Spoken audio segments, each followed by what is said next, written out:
पूर्वकाल में, जब बनारस में ब्रह्मदत्त राजा राज्य करते थे, तब बोधिसत्व का जन्म एक अत्यधिक धनी ब्राह्मण के यहाँ हुआ।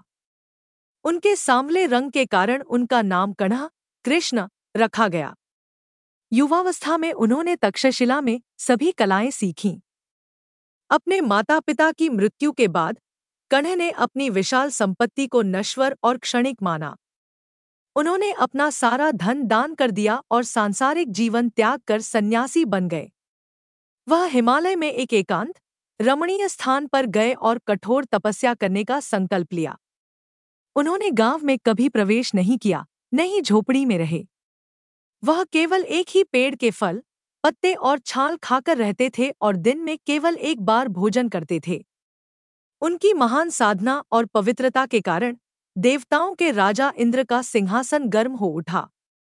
इंद्र ने कण्ह तापस की निष्ठा की परीक्षा लेने का निर्णय लिया। इंद्र उनके पास आए और बिना दिखाई दिए उनकी सांवली त्वचा और तपस्या की कठोरता के लिए उनका अपमान किया। कण्ह तापस ने इंद्र को पहचाना, लेकिन बिना मुड़े शांतिपूर्वक उत्तर दिया कि उनका काला रंग उनके पिछले जन्म के पापों के कारण है, लेकिन इस जीवन में उनका हृदय शुद्ध है। उन्होंने गुण की प्रशंसा करते हुए एक उपदेश दिया। कण्ह के वैराग्य और क्रोधहीनता से इंद्र बहुत प्रभावित हुए। उन्होंने कण्ह तापस को वरदान मांगने को कहा। कण्ह, जो सच्चे सन्यासी थे, ने सांसारिक सुख सुविधाओं की बजाय पहले वरदान के रूप में द्वेष, घृणा और लालच से मुक्ति मांगी। इंद्र ने उनकी निस्वार्थता देखकर उन्हें 2 और वरदान दिए। दूसरे वरदान में कण्ह ने अच्छे स्वास्थ्य और तीसरे वरदान में यह मांगा कि सभी प्राणी सुरक्षित और हानि रहित रहें।